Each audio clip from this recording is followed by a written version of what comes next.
Que Dieu puisse vous bénir. Bonjour, aujourd'hui mardi. Bonjour chez vous, bonjour dans vos véhicules, bonjour dans vos maisons, bonjour partout où vous nous suivez. Soyez richement bénis. Je suis le prophète Serge Kwasi et vous êtes à votre espace Café Matinal du Dieu des cas impossibles. Et nous vous avons donné rendez-vous pour aujourd'hui mardi pour déjà démarrer avec le thème sur la réussite.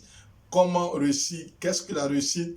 Nous allons aborder ces questions-là qui aujourd'hui, ma foi, oui, beaucoup de personnes se posent ces genres de questions et nous allons pouvoir vous aider à comprendre ces genres à comprendre. Et c'est pour ça que nous allons partir directement dans la Bible, en livre de Josué 1, le verset 8, qui nous dit que ce livre de la loi ne se loin point de ta bouche, médite-le jour et nuit afin que tu réussisses dans tes projets, dans tes activités. Donc, quelle est la réussite?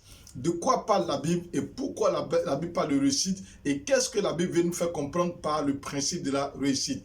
Le principe de la réussite, est-ce que ça équivaut à avoir beaucoup de biens?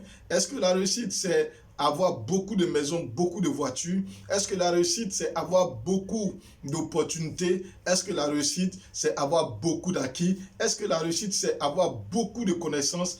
Qu'est-ce que la réussite? Et c'est de ça que nous allons parler. Et raison pour laquelle nous vous demandons de ne pas décrocher, rester, oui, accroché à Café Matinal de Dieu des cas impossibles. Et nous y allons afin que la grâce de Dieu soit votre partage. Quand Dieu dit à Josué que ce livre de la loi ne se loin point de ta bouche, déjà il y a un principe à adopter lorsque nous parlons de réussite. Parlons de réussite, cela voudra dire qu'il est important que tu puisses te connecter à une parole. Il est important que tu puisses te connecter à un message. Il est important que tu puisses te connecter à la Bible. Parce que l'un des livres les plus importants qui fait, je peux dire, la description de la réussite, bien évidemment, c'est la Bible. C'est vrai qu'il y a d'autres supports, il y a d'autres ouvrages que vous pouvez lire pour pouvoir comprendre le principe de la réussite. Mais déjà, le premier livre à lire, à étudier pour comprendre le principe de la réussite, c'est la Bible. Donc, nous voulons déjà vous dire, pour le premier point, comment réussir? Il est important de nous attacher à la parole de Dieu. Car celui qui est le père de la réussite, c'est Dieu lui-même. Celui qui est le fabricant des personnes qui ont réussi, c'est Dieu lui-même. Et c'est pour cela que nous vous disons, il est important de s'attacher à la parole. Il est important de s'attacher à la Bible pour pouvoir développer des principes de la réussite. Car la Bible nous trace les sentiers de la réussite. Donc, premier élément, comment reconnaître que quelqu'un a réussi?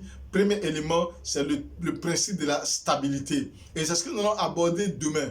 Demain, mercredi, nous allons aborder ce point-là qui est la stabilité. La stabilité qui est un atout considérable pour une personne qui parle de réussite. Tu ne peux pas dire que j'ai réussi si tu n'as pas une stabilité en toi. Tu ne peux pas dire que j'ai réussi si émotionnellement, si physiquement, si spirituellement, il n'y a pas une certaine stabilité en toi. Donc, demain, mercredi, nous allons aborder ce point de la stabilité, qui soit émotionnelle, qui soit matérielle, qui soit spirituelle. Comment est-ce que nous devons être stables? Que Dieu puisse vous bénir. Nous sommes à demain pour développer ce thème de la stabilité dans la réussite. Soyez richement bénis.